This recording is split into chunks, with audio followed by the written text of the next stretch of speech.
Trump का दावा है कि खामनेई के अंतिम संस्कार के बीच ईरान ने हॉर्मूज में 3 टैंकर्स को निशाना बनाया। ये ट्रंप कह रहे हैं, जिसमें से एक टैंकर जो है वो कतर का था। दूसरी तरफ ईरान ये वार्न कर रहा है, चेतावनी दे रहा है कि शिप के लिए रूट तय था, अलग अलग रूट इस्तेमाल क्यों कर रहे हो, सुरक्षा की गारंटी हमारी फिर नहीं है। ट्रंप दावा कर रहे हैं कि हॉर्मूज स्ट्रेट में जहाजों पर हुए हमलों के बाद ईरान ने समझौते की शर्तों का उल्लंघन किया है और इसीलिए यह एमओयू रद्द होता है। ईरान दलील दे रहा है कि अमेरिका ने हॉर्मूज में जानबूझकर दखल दिया है। ईरान के तेल एक्सपोर्ट पर फिर से बैन लगाने की खबर अब आ चुकी है। ईरान के विदेश मंत्री अब्बास आरगची ने यह कहा कि धमकियों के माहौल में बताइए कैसे कोई समझौता करेगा। नहीं करेंगे हम समझौता। अमेरिका को अपने पुराने समझौतों का सम्मान करना होगा, वरना नो समझौता। आप देखिए, पिछले महीने ही 17 जून को जिस एमओयू पर दोनों देशों ने साइन किए थे, ये तस्वीर, उसमें साफ साफ लिखा था कि अमेरिका हॉर्मूज में अपनी नेवी की नाकाबंदी हटा देगा। ईरानी बंदरगाहों पर लगाए गए किसी भी तरह के बैन को वो हटाएगा। लेकिन ट्रंप अपनी बात से पलट गए। अमेरिका के सेंट्रल फोर्स के मुताबिक अमेरिका ने ईरान में 80 से ज्यादा, जो सेंट्रल कमांड है उनकी, सेंटकॉम उसे कहते हैं, 80 से ज्यादा हमले किए हैं। अरे भाई, अगर कोई गलती कर रहा है, आपको लग रहा है कुछ गड़बड़ हो रही है, तो फोन किस लिए हैं? ये भाई साहब फोन कर करके तो बड़ा कह रहे थे, ऑपरेशन सिंदूर रुकवा दिया, पाकिस्तान को मना दिया, ये कर दिया, वो कर दिया। एक फोन कर देते ना ईरान में, क्या हो रहा था? बातचीत से मामला निपटा लेते ना। पूछते तो सही कि क्या कर रहे हो, क्या गड़बड़ी हो रही है। छोटे छोटे बच्चे भी इस तरह से नहीं लड़ते हैं ट्रंप जी, जैसे आप और ईरान लड़ रहे हैं। ट्रंप की इस हरकत पर मशहूर शायर राहत इंदौरी साहब का एक शेर याद आ रहा है, सुनाऊं? अर्ज किया है, उस आदमी को बस एक धुन सवार रहती है, बहुत हसीन है दुनिया, इसे खराब करूं। सीज फायर खत्म करने से आज पूरी दुनिया पर क्या असर पड़ा है, पहले जल्दी से आपको यह दिखाती हूं, फिर क्या बताएंगे हम आज कि ट्रंप कितनी चालाकी से अपनी जेब भर रहे हैं। वो बड़ा खुलासा भी करूंगी, लेकिन उससे पहले आप ये देखिए कि कैसे दुनिया पर इसका असर पड़ा है, और फिर बताएंगे किस तरह ट्रंप मुनाफे का महायुद्ध चला रहा है। सीज फायर रद्द करने के बाद ब्रेंट क्रूड यानी कच्चा तेल करीब 6% बढ़कर हो गया है $78 प्रति बैरल। यह और बढ़ सकता है। यूरोपीय शेयर बाजार में 1.6% की गिरावट आई है। भारत में भी शेयर बाजार 2.2% की गिरावट के साथ 1677 पॉइंट टूट गया। सीज फायर खत्म होने की खबर आते ही मात्र 20 मिनट के अंदर यह मार्केट 1000 पॉइंट टूट गया। और एक्सपर्ट कह रहे हैं, इन्वेस्टर्स को डर है कि अमेरिका ईरान युद्ध फिर से शुरू होने की वजह से एनर्जी पर बुरा असर पड़ेगा और महंगाई पर भयंकर असर पड़ेगा। स्ट्रेट ऑफ हॉर्मूज में ऑयल टैंकर्स पर ईरान के हमले के बाद 4 ऑयल और गैस टैंकर्स बीच रास्ते से वापस लौट आए हैं। कुवैत का 20 लाख बैरल कच्चा तेल लेकर भारत आ रहा टैंकर लीला वादिनार हॉर्मूज स्ट्रेट से वापस लौट गया है, और यह अच्छी खबर नहीं है। अब आपको एक चीज समझाती हूं। जब अमेरिका और ईरान के बीच मिसाइलें बरस रही थी, लोग जब बेमौत मारे जा रहे थे, कच्चे तेल में जो दाम थे उसमें आग लगी हुई थी, तब कैसे ट्रंप के दोस्त मोटा माल कमा रहे थे। सोची समझी कैलकुलेशन के तहत यह सब कुछ हो रहा था, और ट्रंप इसके बदले में तगड़ा कमीशन कूट रहे थे। और मैं आपको पूरा खेल दिखाती हूं। आप उस खेल के लिए तैयार हैं? तैयार हैं। चलिए भाई, सबसे पहले बोर्ड बाबू को करेंगे हम प्रणाम।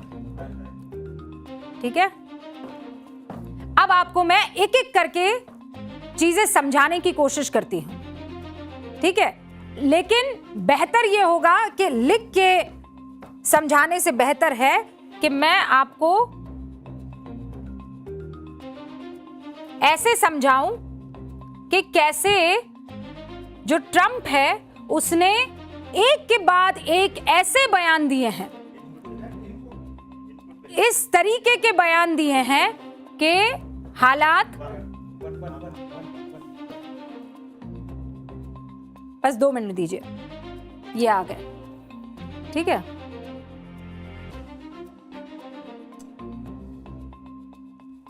अच्छा, ये ठीक हो उससे पहले 9 मार्च 2026 को दोपहर 3 बजे ये भाई साहब क्या करते हैं, 3 बजे के आसपास, डोंट सेव कैंसर, बिल्कुल सही, मार्केट का भेदी माल कमाए। कैसे?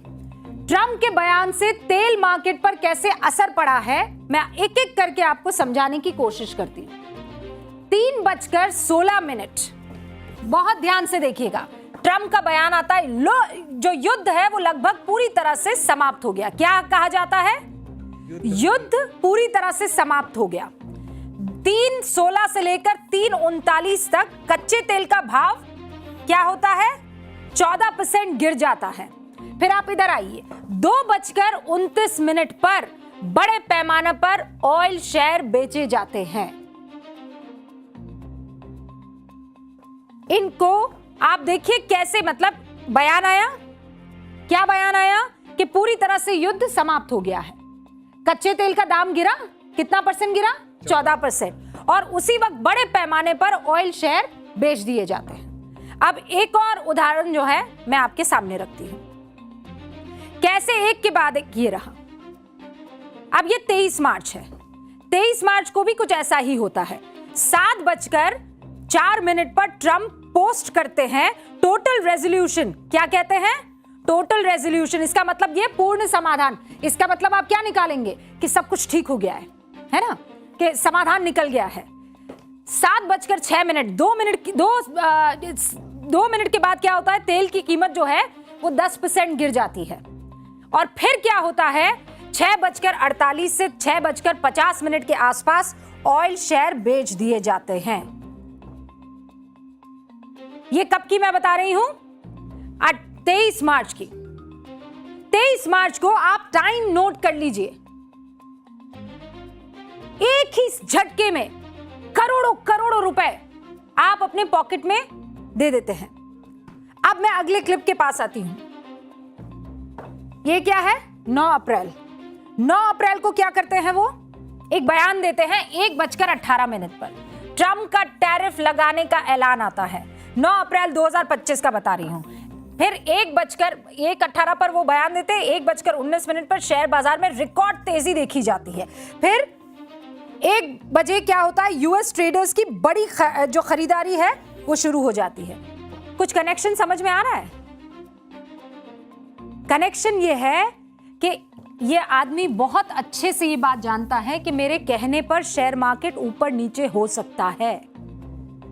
मेरे कहने पर पेट्रोल की कीमतों में, गैस की कीमतों में उछाल आ सकता है, जबरदस्त।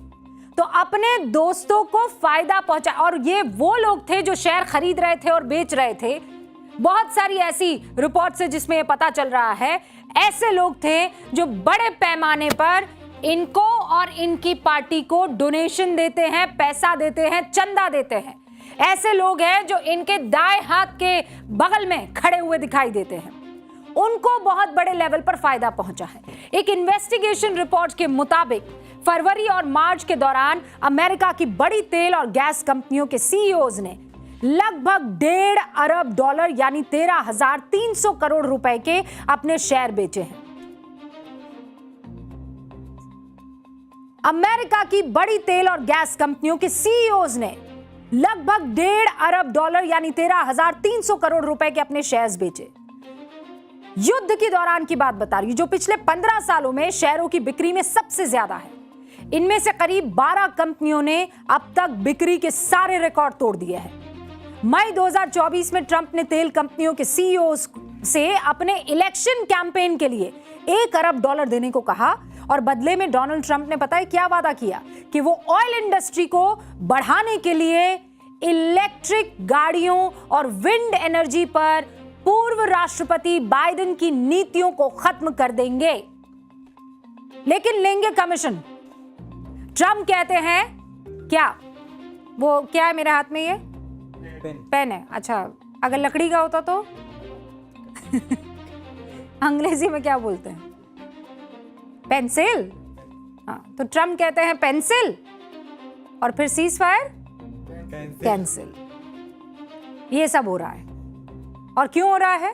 क्योंकि इसमें ट्रम्प का फायदा है। क्या फायदा है वो आपको मैंने अभी बताया। तेल का खेल निराला है हुक्म, लेकिन तेल के टैंकरों के साथ कमाई का जरिया असला और बारूदों की इंडस्ट्री को भी बड़े लेवल पर बढ़ा देता है।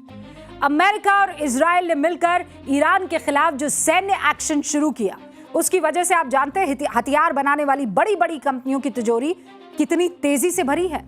बम, मिसाइल, लड़ाकू विमान बनाने वाली कंपनियों के शेयर्स में 13 से 23% तक की तेजी आई है।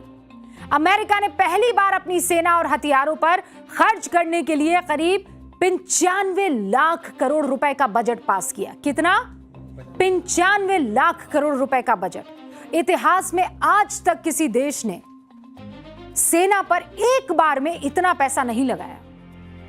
डिफेंस कंपनियों की कमाई फ्यूचर में 22 से 25 गुना पर ट्रेड कर रही है। कैसे संभव है? डिफेंस इंडस्ट्री से ट्रम्प फैमिली कैसे जुड़ी हुई है? अब आप इसे देखना चाहेंगे, उससे आप समझ जाएंगे। डिफेंस यानी वो सारा असला बारूद, ड्रोन्स, है ना, और उसका सीधा कनेक्शन युद्ध से। वॉल स्ट्रीट जर्नल और ब्लूमबर्ग के हेडलाइन के तरफ नजर डालिए, गौर से इस हेडलाइन को देखिए और खेल को समझिए। डोनाल्ड ट्रंप के दोनों बेटे एरिक ट्रंप और डोनाल्ड ट्रंप जूनियर एक ड्रोन कंपनी में निवेश करते हैं। इसी साल फरवरी के अंत में दोनों इस पावर यूएस नाम की कंपनी में सलाहकार के तौर पर जुड़ जाते हैं। 28 फरवरी यानी फरवरी की आखिरी तारीख अमेरिका ईरान पर हमला कर देता है। इस कंपनी ने खाड़ी देशों को ड्रोन इंटरसेप्टर्स बेचने की कोशिश की, हालांकि बातचीत अधूरी रह गई। अब फिर जून में अमेरिका ईरान के बीच सीज फायर हुआ। इस कंपनी ने अमेरिका की वायुसेना के साथ इंटरसेप्टर ड्रोन बेचने को लेकर सौदा किया और आज 8 जुलाई को सीज फायर टूट जाता है। अब इन डॉट्स को जोड़ने के लिए बहुत दिमाग लगाने की जरूरत नहीं है आपको। कॉन्फ्लिक्ट ऑफ इंटरेस्ट के तहत यह काम हुआ कि नहीं, आप मुझे बताइए। और हुआ तो क्यों हुआ? कुल मिलाकर कहानी साफ है। जब घरेलू राजनीति के मोर्चे पर आपके पैर उखड़ने लगे, अदालत आपके फैसलों को खारिज करने लगे और जनता की नाराजगी सड़कों पर फूटने लगे, तो अपनी कुर्सी बचाने के लिए इतिहास का सबसे पुराना और आजमाया हुआ नुस्खा काम कर जाता है।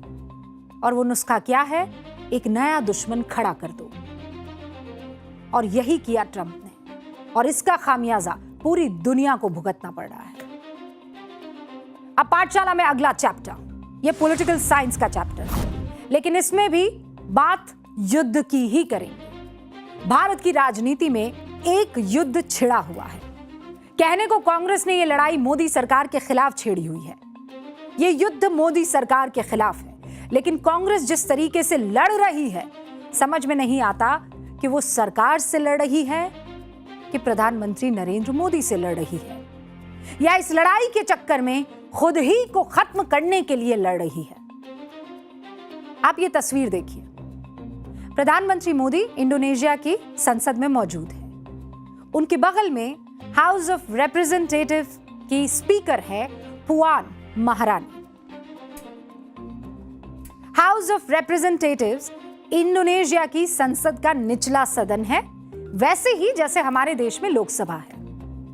जिस तरह हमारे यहाँ लोकसभा में आम जन को रिप्रेजेंट करते हुए तमाम सांसद विराजते हैं और उनके जो हेड होते हैं वो होते हैं स्पीकर साहब, यहाँ पर ओम बिरला जी हैं, वैसे ही वहां की स्पीकर पुआन महारानी है। महाराष्ट्र कांग्रेस ने इस तस्वीर को पोस्ट करते हुए एक लाइन लिखी। लाइन आपके सामने है, कंट्रोल उदय कंट्रोल। लेकिन कांग्रेस ने रात 2:32 पर इस तस्वीर को जब पोस्ट किया तो उतना ही जल्दी डिलीट भी कर दिया। अब आप ही सोचिए, सोशल मीडिया पर पोस्ट करने के बाद कोई उसे डिलीट क्यों करेगा? तभी करेगा ना जब उसके मन में चोर होगा, जब उसके मन में कुछ गलत